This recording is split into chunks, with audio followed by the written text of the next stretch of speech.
no matter how hard you try, if you have picked the wrong market, if you have built the wrong product, there's no amount of hard work that's going to change the fact that the market doesn't want what you have.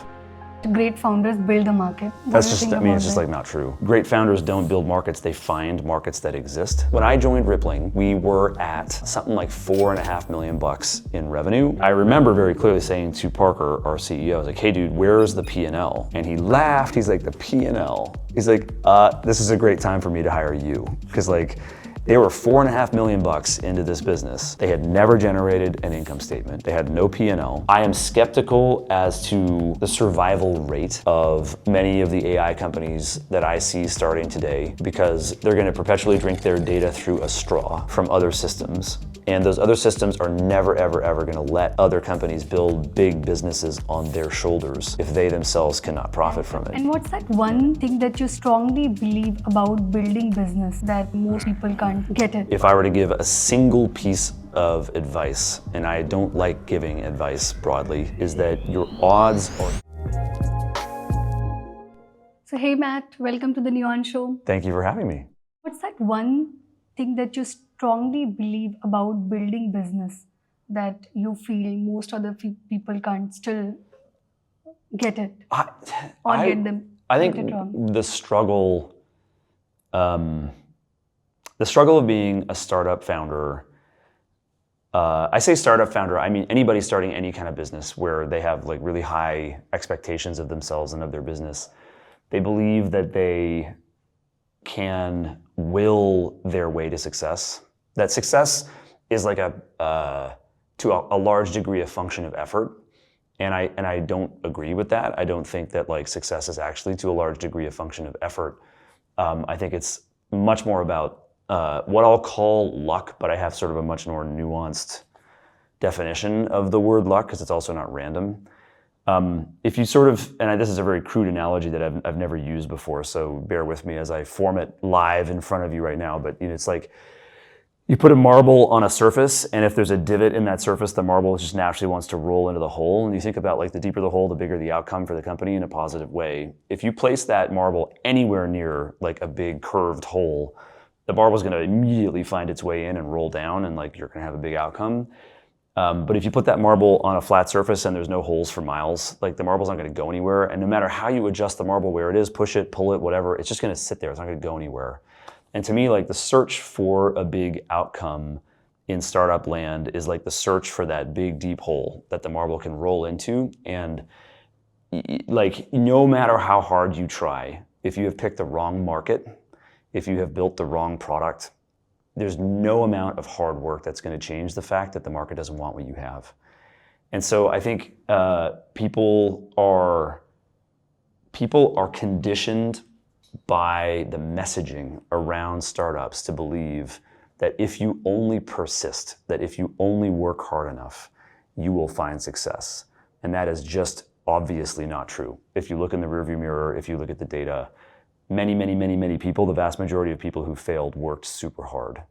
So I just think like there's a whole bunch of downstream implications to this realization when you sort of come to it, but the idea that that the outcome of your company is probably predetermined at the outset on the basis of your choice of market and roughly what product you build, and that it is an immutable outcome. You can't change the outcome because it's a dynamic of the marble and the hole in the table. It's like very, very different than what people talk about in startups around like effort and outcomes. You talked about market and people say that great founders build the market. That's just, it's just like not true. I just don't, great founders don't build markets, they find markets that exist. And then they quickly raid those markets. And so like, don't let my statement about effort be mistaken as a statement that effort is not correlated with outcome. For sure, if the condition is met, that you're in a market that's interesting and that your product meets the needs of that market, then by all means, like effort is an absolutely wildly important input. It is necessary, it's just not sufficient. And so, you know, like the idea that founders build or create markets, I think there's a bit of sort of semantic difficulty here. Like, if you define a market as something that people already know about, then sure, like great founders create markets because they discover latent demand for something for the first time. Like Airbnb is a good example of this. Like nobody knew that people wanted to rent out their homes to strangers. It just wasn't, that was of course not a market. The market there was hospitality. The market there was hotels. But the angle they had to go and create a two-sided market that didn't exist between people who wanted to rent their homes and people who wanted to go sleep on mattresses and get free breakfast. I mean, sure, great founders created that market, but in my view, the latent demand for that service already existed. They were just the first to discover it. And then the Airbnb team was one of the hardest working dog-fighting teams on the planet that hit a vein and then mined the shit out of that vein for years and years and years. So that's how I think about it. I just the problem is you pick a bad market or a market that doesn't exist. I mean, it's so hard to know at the outset what that's going to be. Like air beds and breakfast, like what? Like how, like that's but a bunch of top tier investors took the bet. Yeah. So obviously, to people who are skilled in the art of detecting the existence of an unmet need in a giant market, there are people who can do that. And the second question that I have is that you worked with Apple for 7 years, and you talk about Death March, like and how The Death March. Death March. So you heard me talk about this like on another podcast or what? Death March. Yeah, it was a term we used. Yeah. So would want you to explain that term, and then do you still feel that the great products are still built like that? The Death March term was used at Apple to describe sort of the constant battle to, you ship product A, and in the minute you ship product A, you're on to product B, and it's a mad rush to build product B, and the minute you finish product B, you're on to product C. And you never get a break. It never gets easy. There's never any sort of relaxation of the urgency to build the next thing. And when I was at Apple, I thought this was sort of maybe idiosyncratic or unique to Apple. I no longer think it is unique to Apple. I think it's actually very common to great companies. And it gets back to this bigger issue of like speed and urgency are in themselves competitive strengths or competitive differentiators.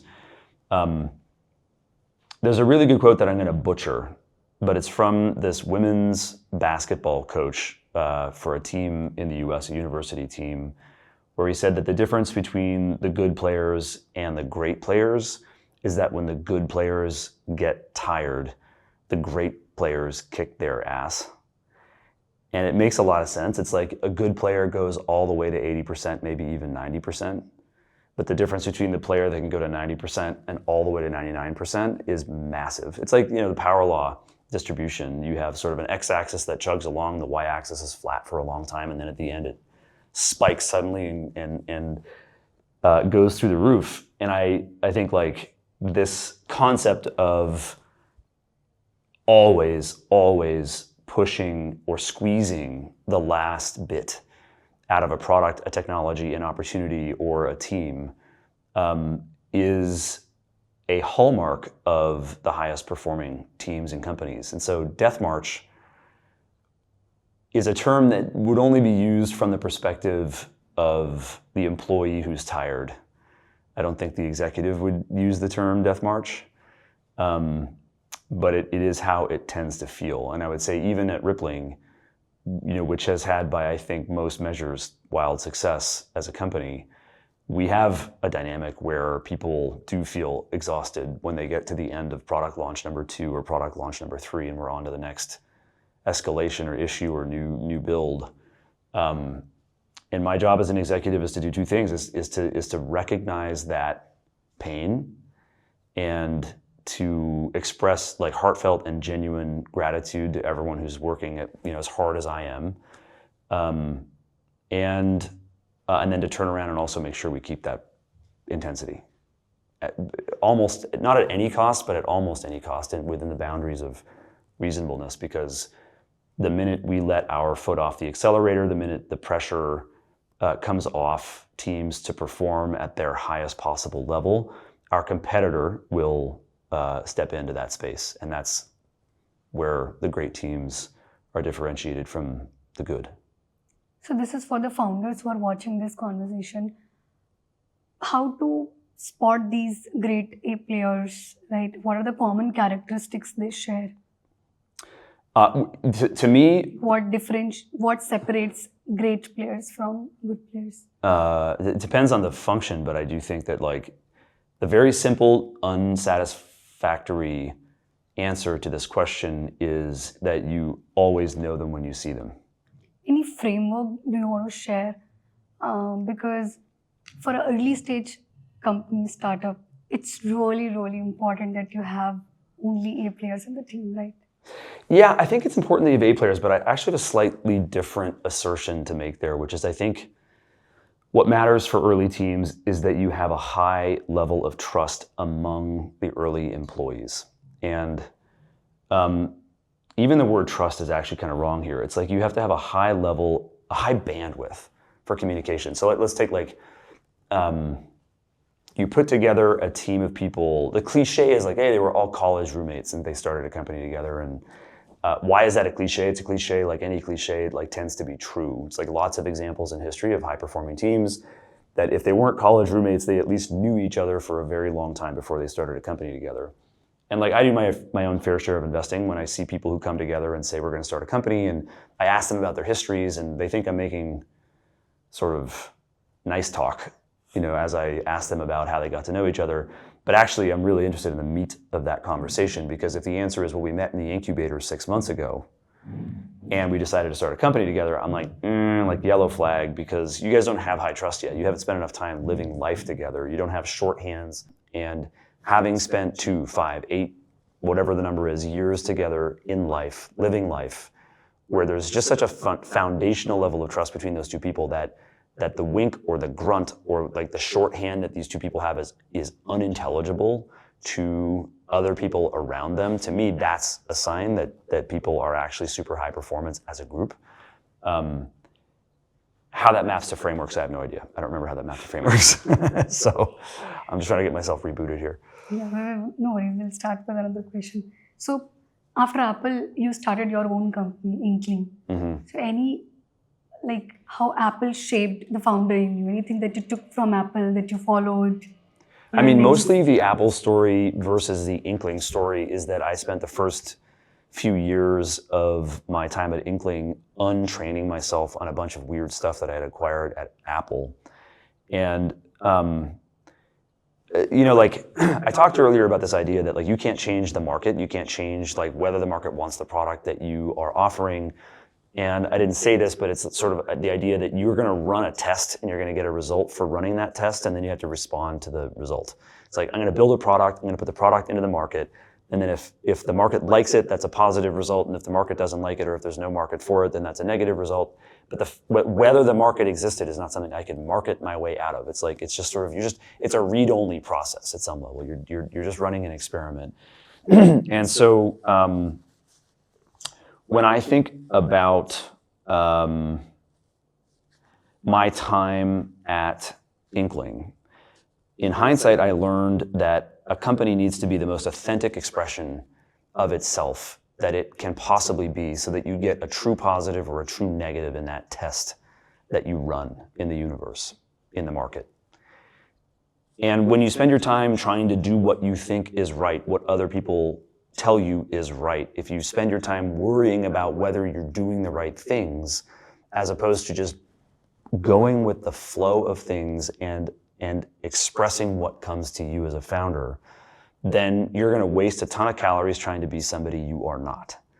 And you're not looking for an answer from the universe as to whether the results are going to be great if you act like this other person, if you adapt your strategy to what other people tell you they think it should be. What you want is an answer to the question, hey, if I show up and follow my heart and follow my ideas and build the product I think is right, how will the universe respond to that? That's the test you want to run when you start a company.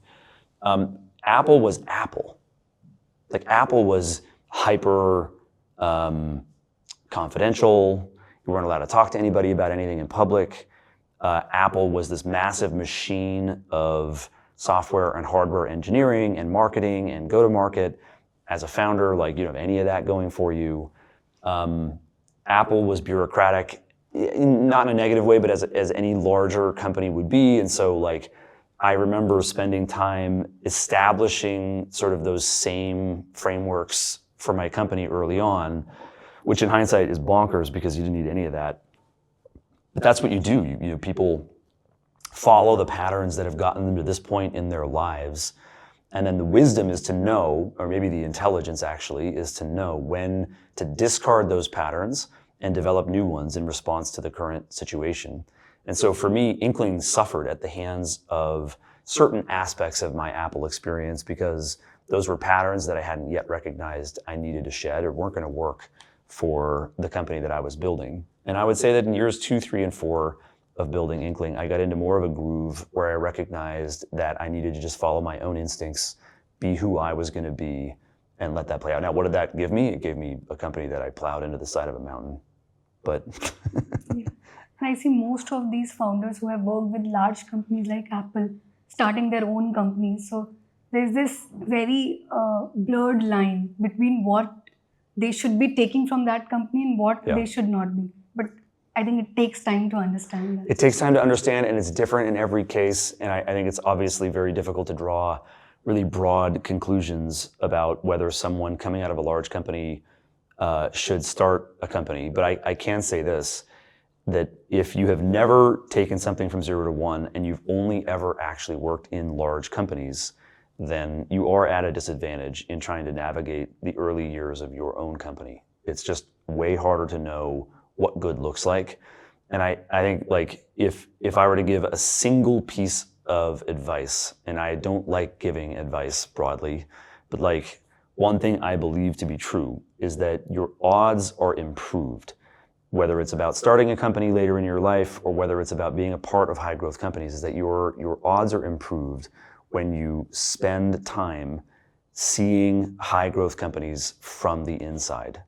Seeing them go from 0 to 100, 0 to 1,000, on whatever metric you want, but watching the chaos and the insanity and the intensity that exists only in hyper-growth companies. You have to see that from the inside.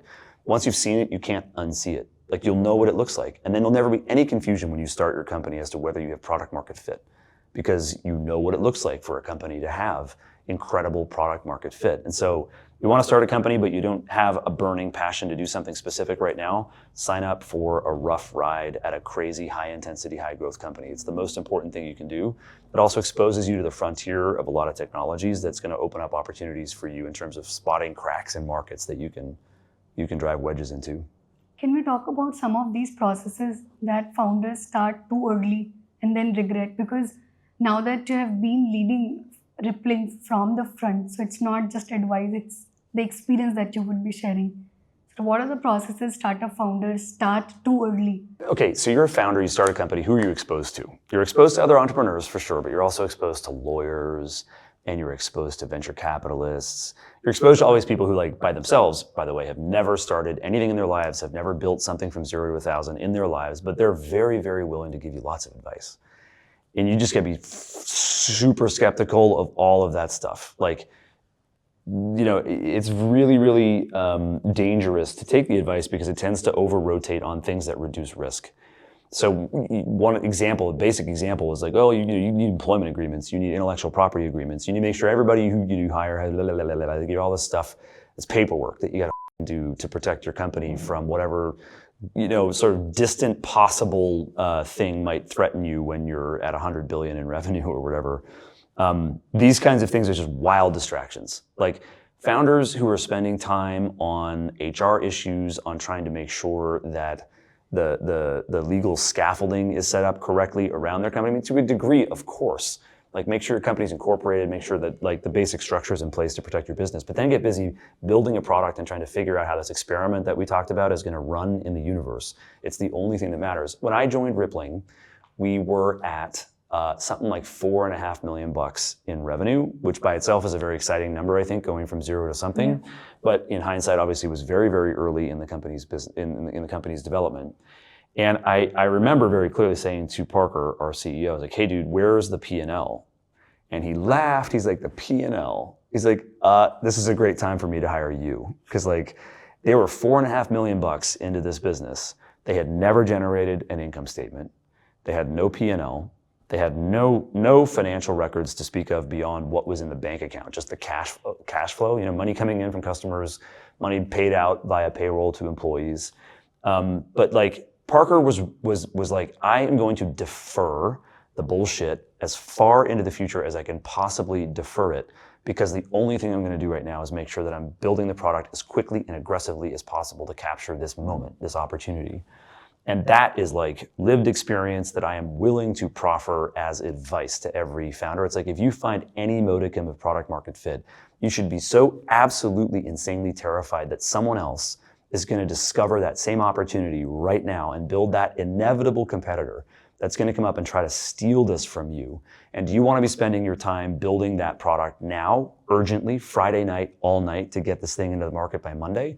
Or do you want to spend Friday night making sure that your HR policies are buttoned up, or that you've got clarity about your hiring procedures, or making sure that your income statement is perfect and clean at the end of it? It's like, I know it also, but you should do an income statement. That's like the instinct I'm sure a lot of people would have in response. I'm like, no, don't do the income statement if there is work to do over here on the product, because you can always clean the income statement up later. But the minute you leave a crack for a competitor to come in and steal your lunch is gone. And you just have to have that mindset. And I do think it's like any of the accoutrements that people pursue early in the company's existence, those are calories that could have been spent on something that had a much higher impact on the outcome of your business. Makes so much sense. I think YC does a good job of trying to beat this into people's heads, and They should do that. with some success. The number of founders they work with, they should do that. So were you surprised when Parker said that we don't have any P&L? Yeah, I was surprised, and I think a couple of hindsight reflections on that moment. I mean, one was, I probably in the moment thought that was a mistake or like a bad sign for the company. I now think that conclusion was wrong.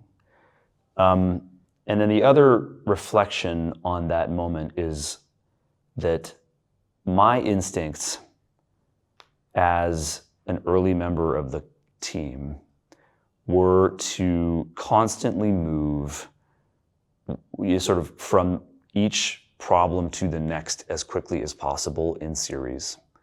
And so when I came in and I looked at that problem, I also looked at the fact that like we didn't have product managers yet. I looked at the fact that our product design was outsourced to an agency and wasn't very good, and we didn't have any good designers on staff.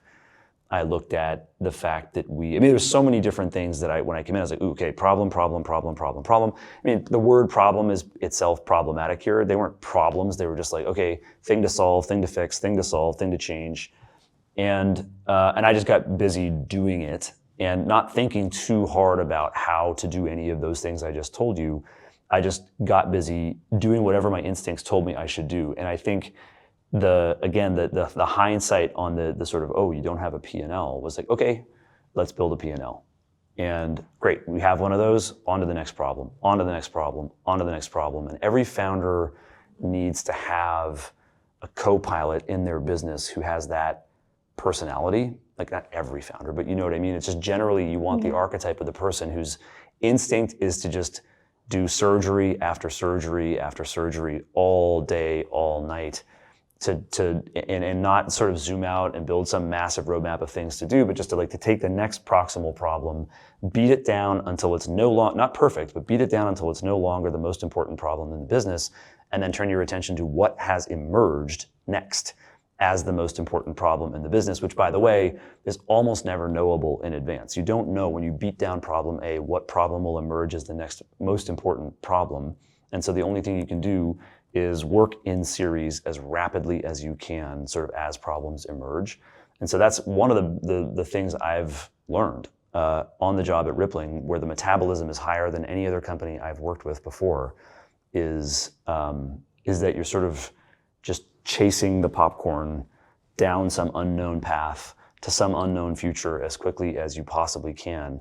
And again, it's back to this sort of surrender to the universe. It's like you're going to get, in exchange for that effort, whatever you get for it. And so the P&L problem and that sort of crazy misconfiguration of the company when I first joined was beautiful and was exactly what I should have been handed when I started. So that was your job, going and seeing, and that's also one of the leadership principles Rippling has, right? Yeah, Go Rippling and see. leaders go and see. Yeah, it's one of the most important things, is just to go in.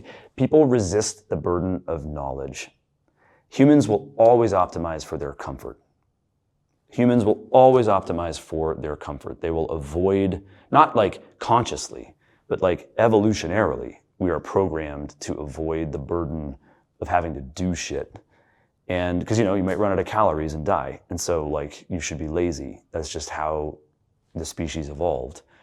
In a work setting, of course, that's a terrible instinct. You need to go find the problems and then force yourself to work on those problems. So one of our leadership principles at Rippling is Rippling leaders go and see. And the idea is like, hey, go read the support tickets, go look at the source code, go attend the customer meeting and go sit next to them and look at what they do in the product, whatever it is. Doing that 100% of the time is going to give you new information. It's going to teach you things about the situation that you're going to be then compelled to go and work on, because now you know. And so going and seeing is about creating the burden of knowledge in your own mind to force you to go and do the things that need to get done to make the business more successful, to make the customer happier. People don't want to do that. People want to sit up, they want to look at the dashboard, they want to see the line slowly crawling up and to the right and be like, everything here seems fine. Everything looks good. I'm going to go watch a movie. And the answer is you are about to get your ass kicked by a great team because you are currently being merely good. That is go and see. It's a really important part of how we operate as a company. So what excited you about this role, like this operator role, CEO as... At Rippling? Oh man, it is very simple. What made you think that like you match those characteristics? Oh, I didn't know any of that coming in. It's like I don't give myself any credit for having any kind of a priori. No, but you need to have those characteristics. Like you should be living those principles to do it day in, day out, right? Going and checking and then be very obsessed about great quality team, great output. Here's a story. When I was at Inkling, I think anybody who worked with me at Inkling knew that I was picky. Like really picky about product design, really picky about how the product behaved. I think we built a really solid product in a very tiny market at Inkling. And what I would say about that business and the 9 years that I spent doing it is that, sort of setting aside all of the learnings that I've had as an executive as a result of those 9 years, we had a very solid, true negative on that experiment. Like it wasn't a false negative because we didn't do a great job of building the product or we should have iterated more or whatever. I put that marble on the table, it didn't roll anywhere. It rolled down a little bit, but there was nothing exciting on the other end of the experience. I'm super proud of the product that we built and I'm super proud of the team that we built because I was so opinionated about how we did it. One of the lessons that I took away from Inkling that I then had to unlearn was that as the going got rough, and it became clear that the company was not on a path to a many $1 billion outcome. I started allowing doubt to creep into my own mind about my behavior as a leader. And when the business wasn't going well, there were other people outside the business or on the board who were much more willing to give advice, to help me fix it, to help me find the path. And I was more open, I was more desperate. I wanted to hear advice that might help me get things back on course or where I wanted them to be. And it was in those sort of moments of openness where I allowed not only my voices in my head of criticism, but also the implicit criticism of people outside the company to make me question whether my authentic behaviors were in fact the best thing for the business. Whether my desire for perfection was productive, whether my being demanding of employees was appropriate or actually counterproductive given the circumstances. And so I started to shave off my rough edges. I started to give up some of my more aggressive or compulsive behaviors with respect to the quality of what we built. I was taking advice from people to just back off, to not be so pushy, to not be so demanding, because it wasn't a good look, and that I was making people uncomfortable. And I don't think that got Inkling anywhere. I don't think it fixed anything. I think it made things worse. And so as I stepped back into a role at Rippling and was pulled onto the, sort of hyper conveyor belt of the growth of the company, I woke up from that dream very quickly. I snapped out of it. I was like, whoa, no. I need to be myself, and I need to be demanding. I need to hold myself and others to high standards. I need to be picky, and I need to be opinionated and share those opinions with people productively in a way that might make them uncomfortable. And that has been the true path for me ever since, realizing that like the adaptations where the voices in my head were dictating my behavior instead of my instincts and the deeper sort of intuition of who I am as a person. When I silenced the mind and allowed the intuition to take over, I became a much, much more authentic leader and a much more effective executive. And so Rippling has brought that back out in me, that I get to just be myself. Is it always great? No, I have all kinds of tendencies that I'm sure are counterproductive and not great. Every person has their mix of strengths and weaknesses. But by being myself and my true authentic self every minute of every day at work, at least the strengths get to come out. At least the strengths get to come out. The weaknesses also come out, but the strengths come out and they overpower the weaknesses by a long shot. And that's been a major personal journey for me over the last 6 or 7 years in this job. So you could truly identify with the DNA that Rippling had, right? I am in a give and take with the system of Rippling. Like, Rippling's a company. What is a company? It's a collection of people. We happen to be a collection of about 5,000 people, of which 1,500 are here in Bangalore, and I come over to hang out with my now quite solid friendships with the people who lead the team here. I change who I am very naturally in response to the system of Rippling, and then of course Rippling, because of my position at the company, changes in response to me, and it becomes a hand-in-glove fit. But the DNA of this company, when I joined it, led by Parker, was 80% of the way to being a hand-in-glove fit for who I am anyway. And I think high-performing leaders all sort of rhyme with one another on matters of perfection, matters of being demanding. Like, these characteristics do tend to come roughly in a rhyming package, across successful leaders in every business. I think when the company is not doing well, founders start doubting themselves. That's right. Right. And this is something, and the company like Rippling was doing great, and you also joined very early. You were able to identify with the value system they had, right? Everything with whatever you were doing, exactly same at Inkling. You had to do the same thing Different here. context, It's but just same that thing. Yeah. company was growing, so the confidence was also kicking in, right? And it comes back to this concept that it's very hard to change the outcome of the company. The high order bits are set by the universe and not by you. And so if you're in a business that's working, being yourself is easy. If you're in a business that's not working, then you start to question your own game. And that changes things. It makes it harder to be yourself. It's more fun to be at a company that's succeeding than to be at one that isn't. Yeah. It's a better place to learn and grow, to be in a business that's working versus one that's not. And I've said this in public before. It's like, you learn from your mistakes, sure, but you learn way more from your successes. You learn way more from success than you do from failure, because success teaches you the things that do work, as opposed to eliminating one of the 10,000 things on the list that don't work. Okay, that doesn't work. That didn't work, and this didn't work. Okay, cool. That leaves me with 997 other things to try. It's like, if you, as a prospective engineer, salesperson, marketer, whatever it is that you're doing in your career, have the opportunity to be a part of a winning team, go contribute to the winning team. You'll learn a ton about yourself and be in an environment where you can probably more authentically express your strengths, because the system wants them from you.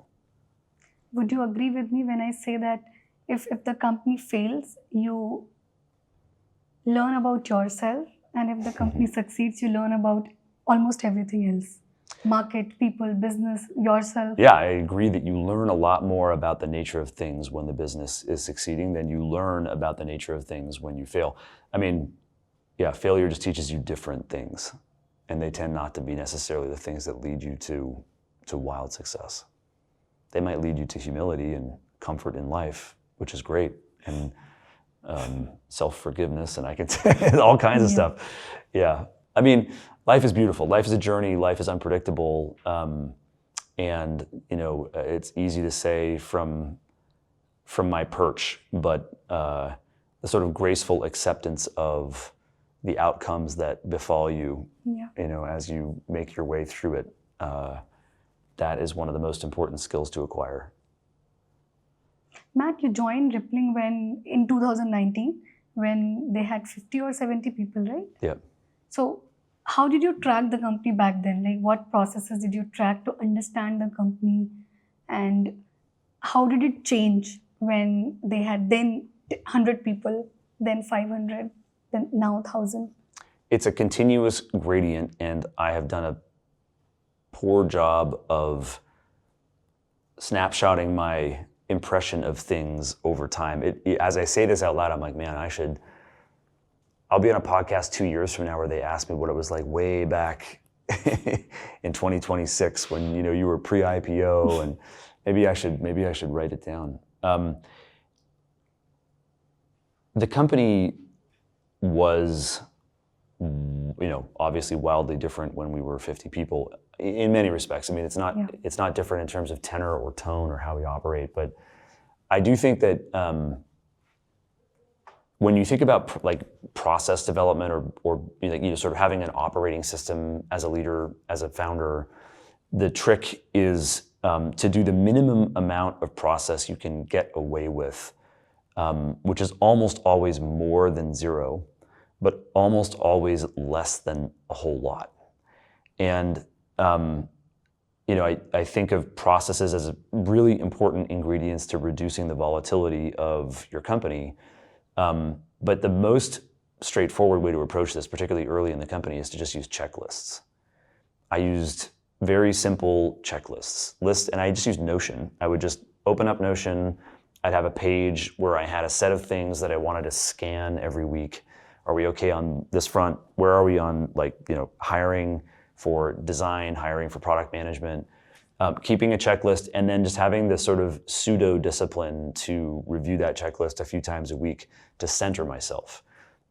Always writing down my top 3 priorities and just always referencing that list. I'm like a bit adult ADHD. I think, how often do you do it? Once a week? Every day? Do what? Look at the list? Checking, yes. Multiple times a day for me, just to keep myself on track. It's like every time I sit down, okay, so you're in a meeting, you're in an interview, you're in an interview, you're in an interview, you're in a meeting. It's like, okay, there goes my morning, fuck. I've got 90 minutes unscheduled. I've got to wolf down a salad, and then I've got 2 more candidates I've got to interview, and then I'm going to go sit down with the head of whatever it is, right? Those 90 minutes that you have that are unscheduled are so precious. What are you going to do with them? One option is to sit there and think about what you're going to do with them, which is meta work about work. It accomplishes nothing. It burns the minutes.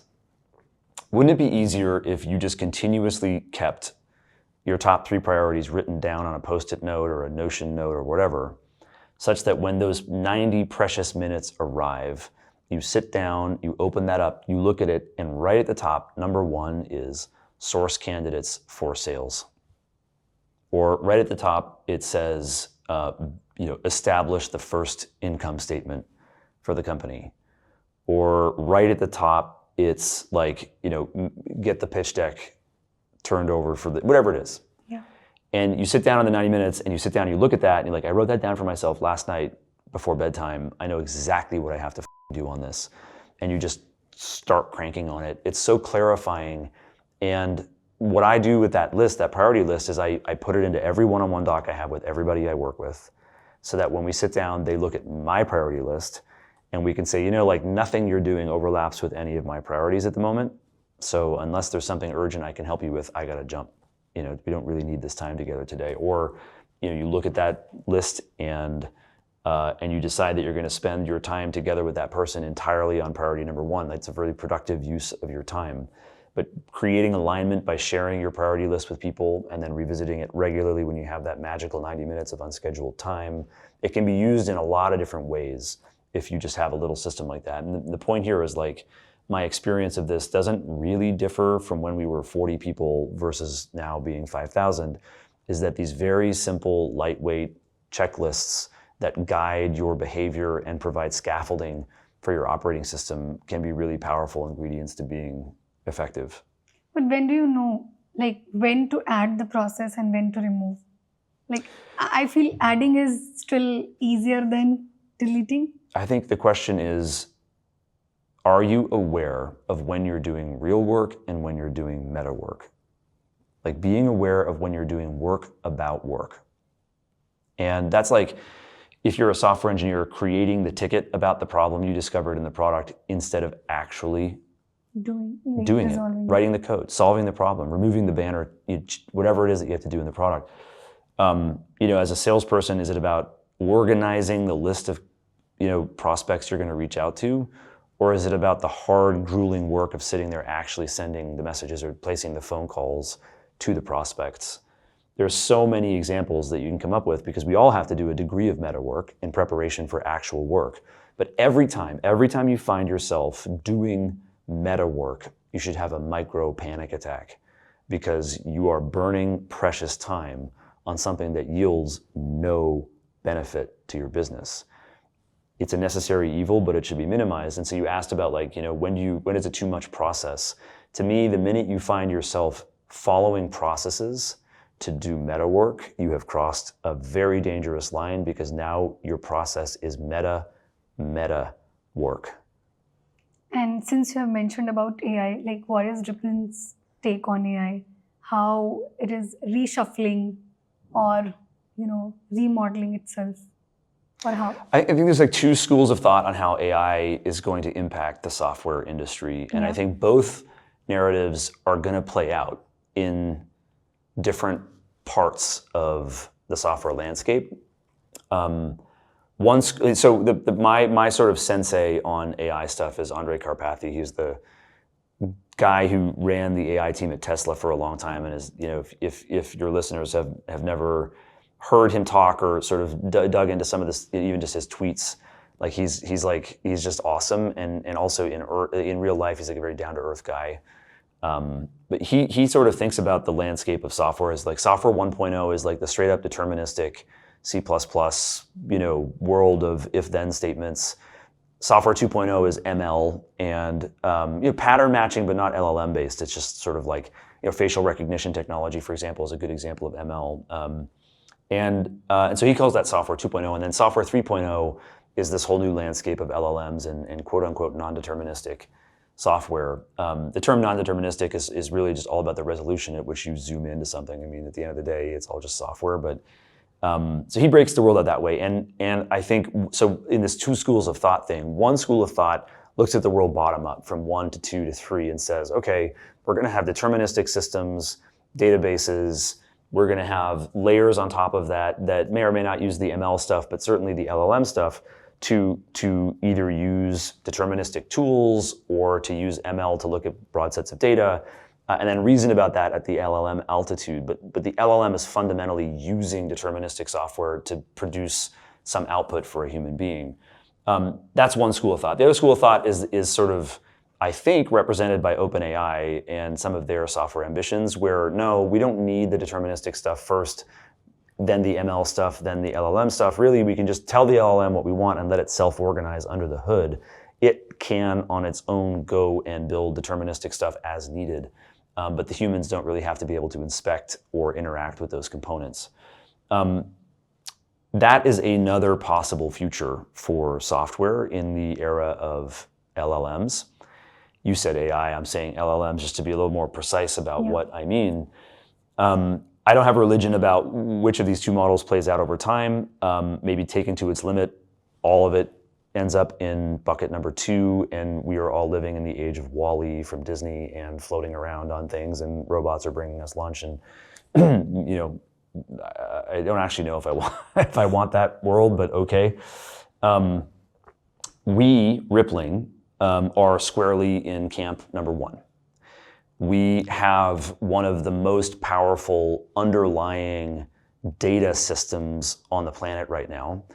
People think about us as being HCM, payroll, these sort of core HR capabilities. And then we have our spend suite, corporate cards, expenses, all that kind of stuff. We have our IT stuff for device management and identity and access management. These are all really successful businesses for us, but these are all like core nuclear services that are downright deterministic in the most deterministic sense. It's like, what is payroll? You dump $1 billion in the top of a giant coin sorter, and it spits money out to governments and to insurance companies and to pensions, and then ultimately some of it's left over for the employee to get in their net paycheck. It's got to be correct down to the penny. So you think about our system, it's like its strength is that it organizes business data from a ton of different sources. It keeps that data consistent, and then it does all of these extremely high impact sensitive things like enrolling you in insurance or sending you your paycheck. So, okay, so you have all that stuff. Now you build a bunch of stuff on top of it, and the AI can do amazing things to orchestrate those services. And I think in the next 5 years, a lot of the value of AI is going to be most apparent and captured by the businesses that have the underlying data and tooling to do quote unquote deterministic things or perform tasks in the software world. You're just going to be able to orchestrate way, way, way more of it from an AI interface such that the human beings who are interacting with those systems are 10 times as powerful or as useful as they have been, when instead of sitting there and doing all the manual grunt work that, and I don't want to I have zero interest in turning this podcast episode into like an ad for Rippling. You can ask me questions about how we think that's going to work out, and I'm happy to share them if it's interesting to your listeners. Startups don't have, like early stage founders don't have data. They don't have tools that perform valuable tasks in the universe the way that Rippling does.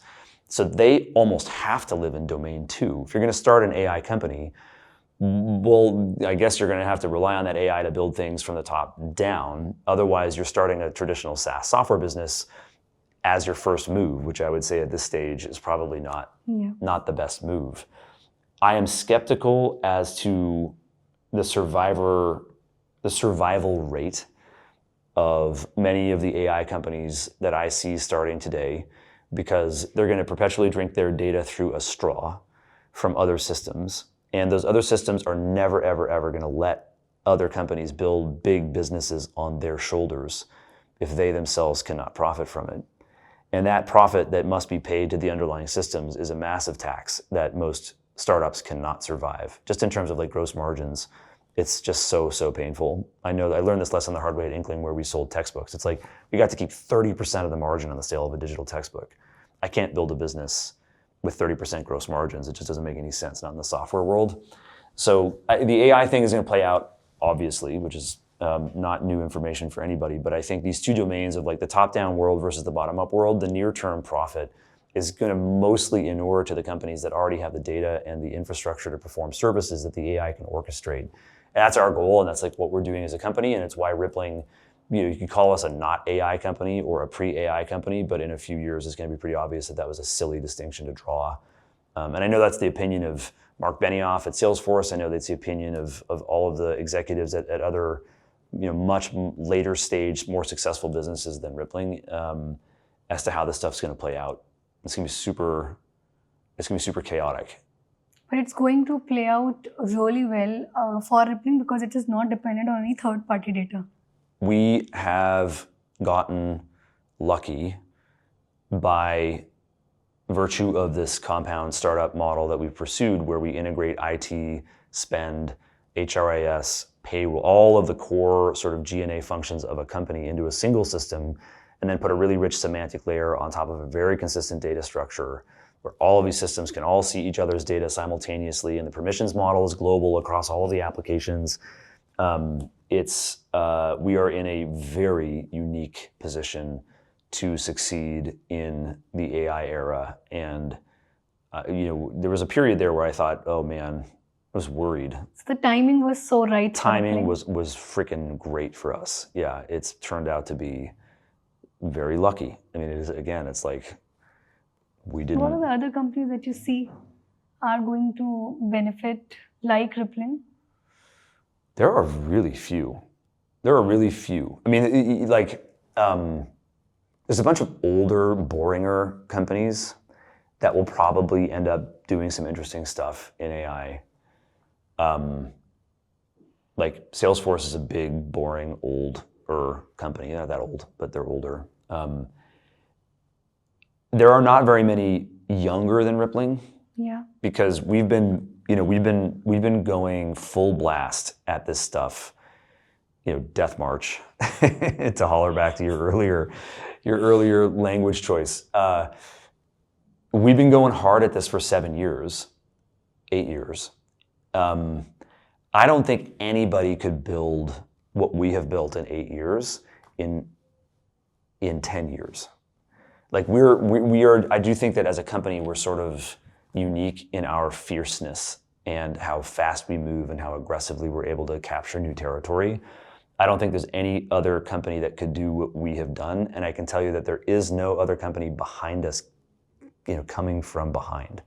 So I mean, it's weird, but we have just done a good job of pulling up the drawbridge as sort of the last company in to be able to build the SaaS foundations that we've built as a platform for what AI is affording us. We're nimble and young from a technology standpoint in a way that like Salesforce, Workday, ServiceNow, these sorts of companies are not. But we are advanced enough that somebody trying to start from scratch now or 5 years ago would never catch up. So it's a new company who's starting in Rippling's space, solving exactly the same problem. Toast. No chance. Because it doesn't have data. Because it doesn't have e-money licenses in the UK. Because it doesn't have PEO licensure in the 18 states in the US or whatever the number is that require it. Because it doesn't have like the regulatory arbitrage that we have, because you can't rush regulators to get your licenses and all the things you need to build the kinds of businesses that we're in. It doesn't have the brand momentum. You can't build a brand with people faster than those brains want to absorb them. You can build software, but like payroll, you want to deal with garnishments, you want to deal with like hourly waged employees, you want to deal with the complexity of accounting integrations. I sat through a business review today on accounting integrations. It's fascinating stuff. It's like, how do you integrate Rippling to Oracle ERP or to NetSuite? Like, you don't build that overnight. You build that over the course of many, many, many, many quarters of continuous engineering effort to iron out all the wrinkles in all of the edge cases and all of the idiosyncrasies. And like, AI is not going to help you accelerate that, at least not by very much. You just got to do the hard work to build those systems. It's layer upon layer upon layer upon layer of compounding advantage that you have when you build these systems from the bottom up. And so somebody coming in sideways and saying they're going to short circuit any one part of this is delusional. There's no way you're going to do it. People told us, by the way, we were delusional. We were never going to do it. It's just that we stuck with it for 8 or 9 years. I don't remember the number now. What year is it? 2026? The year we started? Yeah, the year we're in right now is 2026. So Rippling itself is coming up on like 8 years of just doing this at warp speed. So you can carve off little bits and pieces of our business at the low end. I think it's going to be very hard to aggregate it into something big. In a shorter period of time. Yeah, in a short enough period of time to take advantage of AI, because like AI, we're off to the races. It's another area of intense innovation and metabolism. I would not want to be my competitor on this one. Yeah. And I don't see this coming, but just asking out of curiosity, if you have to start a startup in the 0 to 1 journey, how would you do things differently using AI to move faster? The most important thing that I sort of would love to do from scratch is to build the tooling and the infrastructure knowing that AI is going to be the primary interface to the product over time. Like, the first interface to computers were punch cards, and you weren't allowed anywhere near the computer. And then what became exciting in the 1970s and early 80s was command line interfaces, where you could hook a computer up to a monitor, like a television, and when you pressed a button on the keyboard, the characters appeared in real time on the TV in front of you. This was like mind-blowing. And then you walk, like 1970s, you walk into a Radio Shack and you see a Tandy or TRS-80 computer, and it would do that. It was amazing. So CLIs, command line interfaces, became this like real-time innovation where you could interact with a computer and see a result right away. We then emerged, obviously, through like MS-DOS into Windows and the Macintosh introduced the graphical user interface, which then became an ever-evolving standard from the mid-1980s until the 2020s. It was the way you interacted with, we got windowing and we got all kinds of innovations around GUIs, but GUIs became the standard. And we are just now in like the mid-2020s evolving beyond the GUI to a new human-computer interface paradigm, which is the LLM. And it's back to text, but it's nothing like a command line interface. It's, you can talk to it, you can type to it like you're talking to it, and it'll interpret what you're saying and try to determine the best course of action. And this is like, it's really quite something when you zoom out and think like, man, we haven't touched the paradigm for human-computer interaction since the 1980s. This is a big moment. And so I don't think we have a really great understanding of how that software design is going to change in response to this. It's still so early in the game. But starting a company today, this very simple statement, which is like I would question whether I should build a graphical user interface to my product at all, or whether the primary interface should really be via AI and via the LLM, is if you scrub the concept of a GUI, or you subordinate the GUI to the LLM and only have graphical components inside the LLM interface, you will end up building very different systems. And I think that's it's just like a super interesting like bit that you flip early in the development of a product, and it can yield radically different outcomes down the road. I just can't predict which ones, because if I could, I'd be rich. So Matt, I just want to ask, how is a PM's role is changing with AI? Is this role becoming more important, or it's losing relevance? Oh my God. There was this hilarious video I saw today on Twitter of like this guy wandering aimlessly through a beach looking like he was deeply disturbed. Yeah. And the caption was, every engineer realizing that they have to become a product manager. Because it was like this guy was like just really deeply upset, because like being an engineer is no longer about writing code. Like being an engineer is about driving cursor and steering the LLM toward problems and helping it understand things, but it's not about actually solving a lot of the sort of technical challenges. The PM design and engineering jobs in their most coarse-grained forms, not in their like really fine detailed forms, but in their coarse-grained forms as roles, are all converging. It's super interesting because, I mean, look, I myself yesterday I was sitting at my desk here in Bangalore, and I was looking at a part of our product that I use regularly, and I saw this nasty banner come up with this like text that I didn't like, and I clicked the call to action in that banner, and it took me into a screen that I thought was really janky. And I just thought, okay, I'm the head of product. I'm looking at this. I don't think this is necessary at all. Any of this is really necessary in our product unless it was built to a much better standard. And so I went to Cursor and I was like, hey, Cursor, here's this screenshot. I just pasted in the screenshot. I said, this banner is orange. It's ugly. Under what conditions is this displayed? And the screen that I get when I click the button in the banner, like, are there any other code paths that would lead a user to this ugly ass screen? And I generally, just for my own amusement, use words like ugly ass and stuff in the interface with Cursor because it handles it very gracefully. So it looks at the screenshot and it sees the banner and it OCRs the text and it greps the code base for that string. It finds that part of the code. It searches for references to the screen that you get when you follow that link. It finds no other references anywhere in the Rippling code base to that and concludes that like the only path to seeing that screen is by clicking this one button. And I said, okay, just make that banner never show up. And while you're at it, make sure that the absence of the banner doesn't mess up the rendering of this page. So it took about a minute or two. It comes back and it says, here's what I'm going to do. Do you think this is a good idea? I was like, it seems like a reasonable approach. I told it, build a pull request and stick it into GitHub, and I'll have an engineer review it. I literally turned my chair 180 to an engineer that was sitting behind me. I said, hey, have a look at this.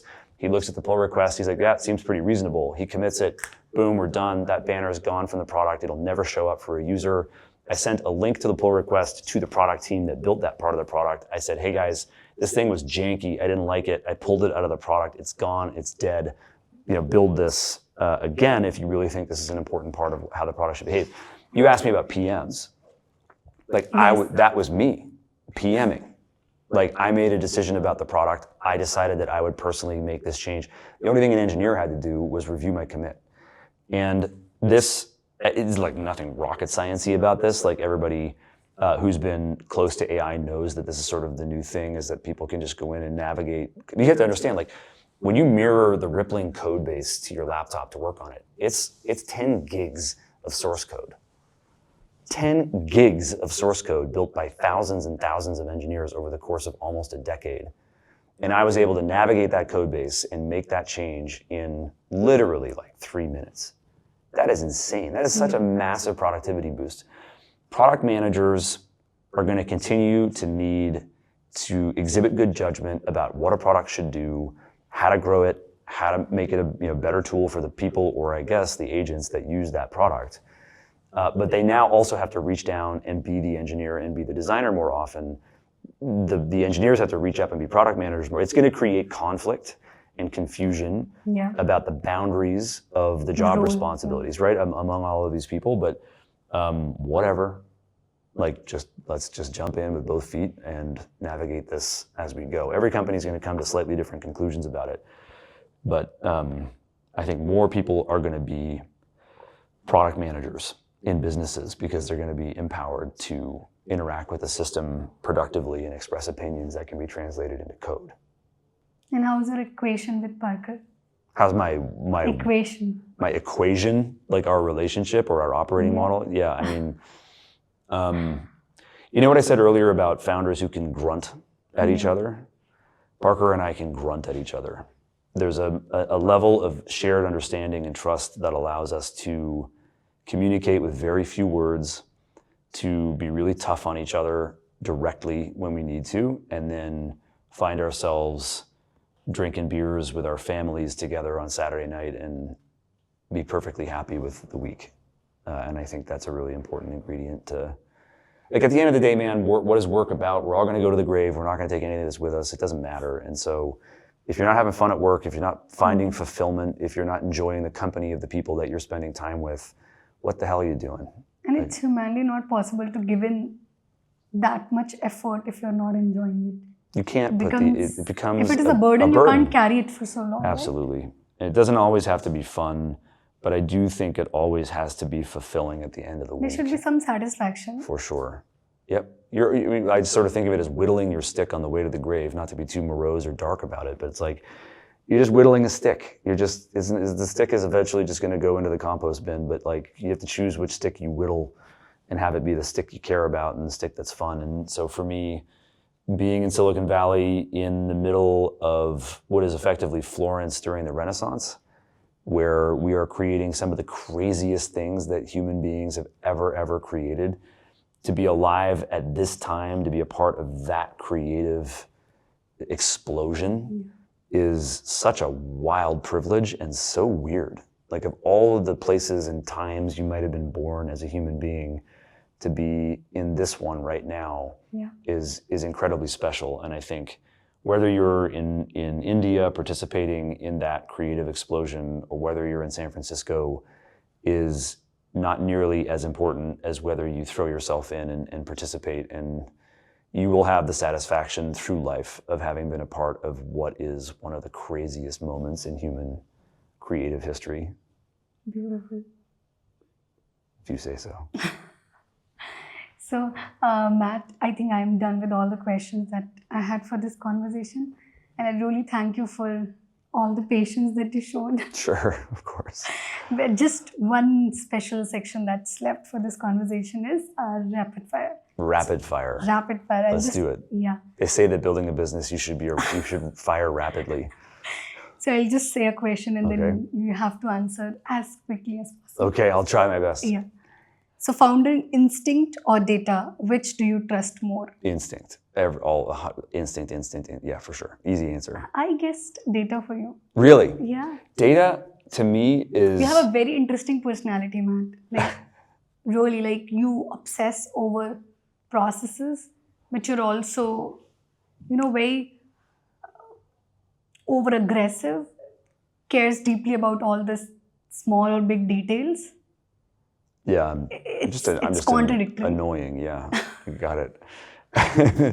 The instinct versus data thing to me is like data informs where you ought to focus your attention. Like data that if the data and the anecdotes disagree, the likelihood that the anecdotes are right is very, very high. Yeah. And so for a founder in particular, when you think about instincts versus data, at the end of the day, instincts are a much truer representation of who you are and all of the wisdom and knowledge you've acquired as a human being to that point in your life. It's like data is subject to go, left or right and right or wrong all over the place, but your instincts are the thing that you're testing when you run the experiment of starting a company. And so it's instincts all the way.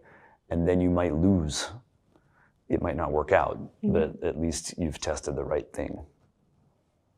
And one thing founders consistently over optimize. Employee comfort.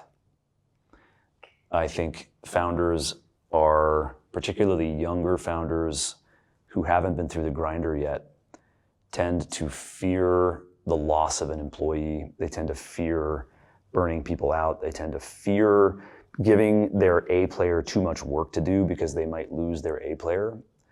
And the problem is when you ask anybody who's good, would you have me make it easier for you, or would you have me give you more work to do so that it's uncomfortable?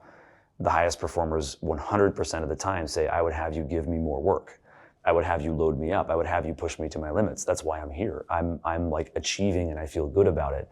And so I find founders tend to worry too much about the comfort of their employees for fear of losing them, as opposed to making their team members deeply uncomfortable with the burden that they've been given, which will maximize achievement and paradoxically maximize employee satisfaction and happiness, at least among the people you want to keep.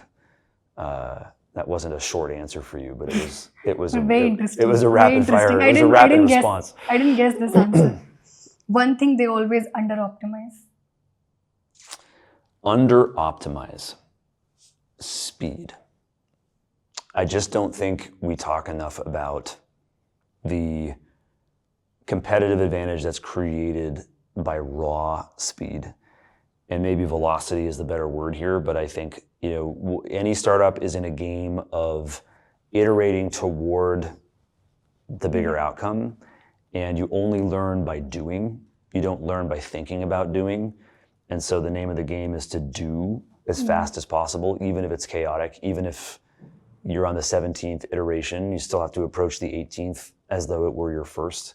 So I think founders tend to under-optimize speed, and it's related to my earlier answer, which is like that because they're worried that speed will look chaotic or will burn people out or make people uncomfortable. But unfortunately, starting a startup, if it's comfortable, it is dead.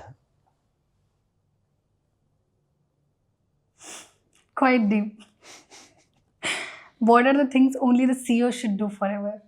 Like in Rippling's case, Parker runs payroll for all 5,000. People don't even believe us on this. They're like, there's no way that Parker personally runs payroll for 5,500 people. The answer is, you're wrong. He really does. It's super annoying. It has its downsides.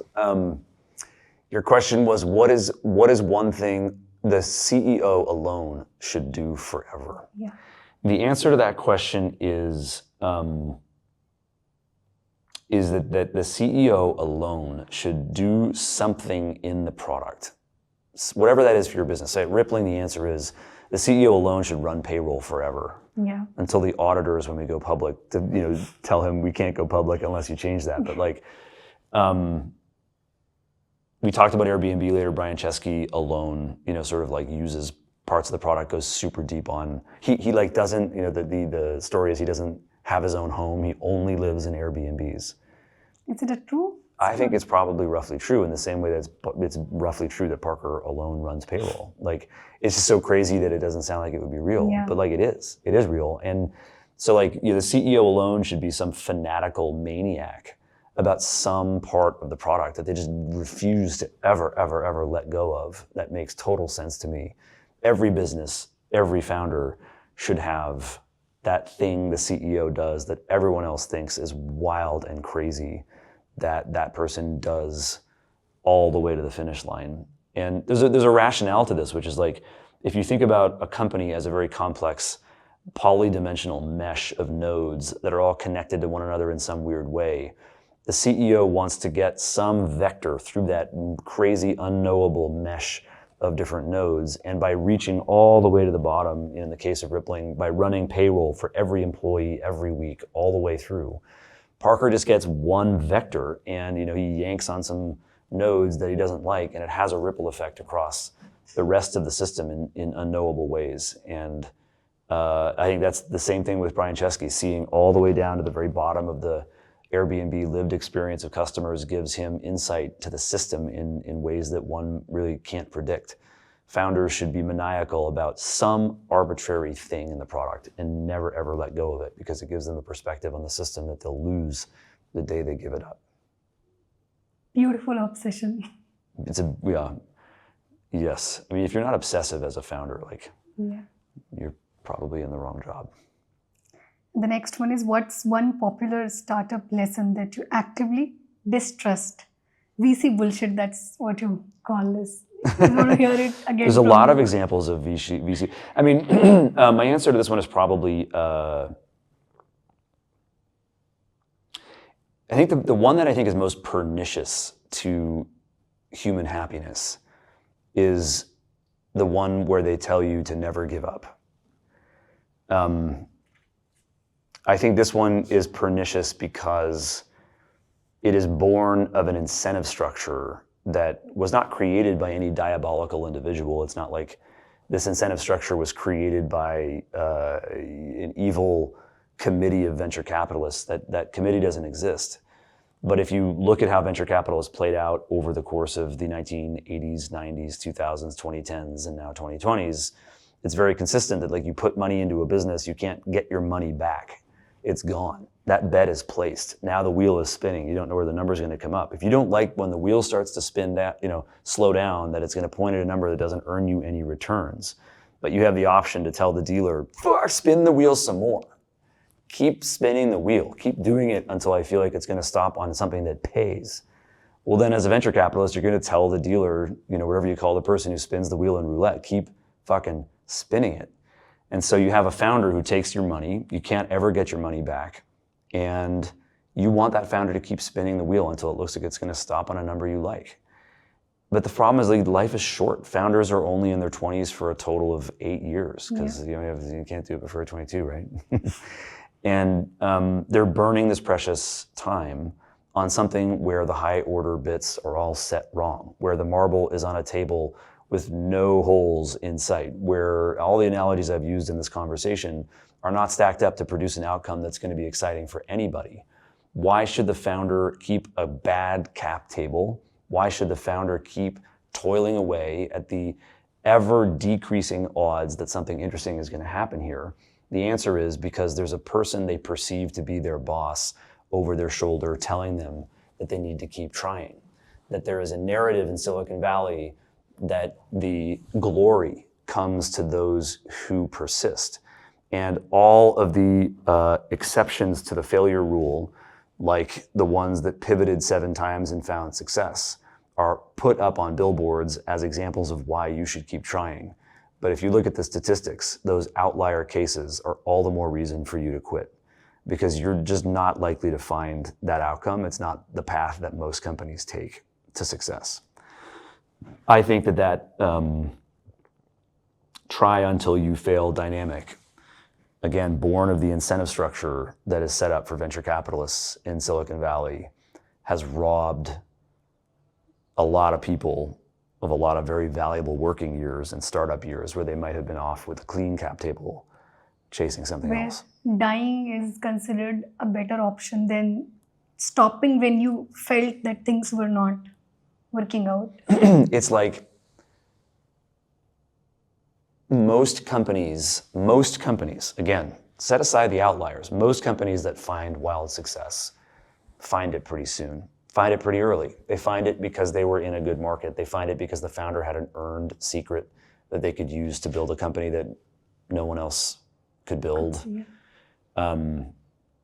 If you start building and you're 2 years in and you haven't found traction, your odds are rapidly decaying. And you said die. I mean, sure, die the company, but I think about it differently. Just reset the cap table. Like, just zero out the cap table and get a fresh start. Retain your ownership, shed the baggage, and take another swing, knowing what you now know. I mean, it's a pretty powerful move in favor of the founder. It's not great for your early investors, but like, man, your seed investors, I've invested in like 65 companies under the assumption that every single one of them goes to zero. I really hate this advice. Have you got this advice in your first startup? To quit? To not quit. Oh, all day. You got to keep going. Oh, 100%. Yeah, that is definitely a product of my lived experience. No like negative vibes for the people who gave me that advice. I think they thought they were encouraging me, but you live and you learn. Unfortunately, as you live, you get older, and there are fewer opportunities to apply what you've learned. Yeah. But I think for any VC, when they invest in any startup, any founder, it's a long relationship, right? And in that process, you start liking that person and you start wishing really well for that person. And so for now, I'm not able to imagine that situation. Where you would tell someone keep going despite it not working out? Yeah, because it's not just the outcome that you see. Maybe we're still very early from a fund perspective. We're still very young.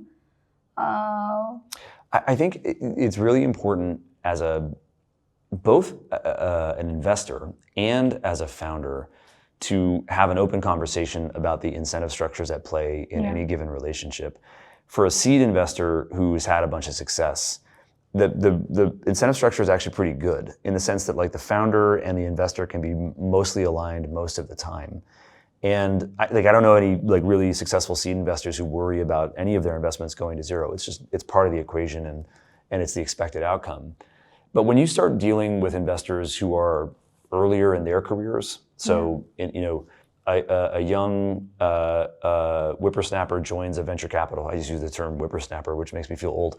Like joins a venture capital firm, and you're their first bet or their second bet. Man, they got some personal baggage there because that investor really wants their first few bets to work out. They don't want to look dumb to the partnership that took a bet on them as a young partner in the firm. And so like saying that out loud to the investing partner as the entrepreneur is like, hey, I recognize that like there's probably higher stakes for you personally in the success of my business is a really healthy trust building exercise that I don't think happens frequently enough. And then the other category is like when you start doing business with investors who are not in the go big or go home category, like home offices and like tier 3 funds that are there to generate their 1.5x and earn their fees.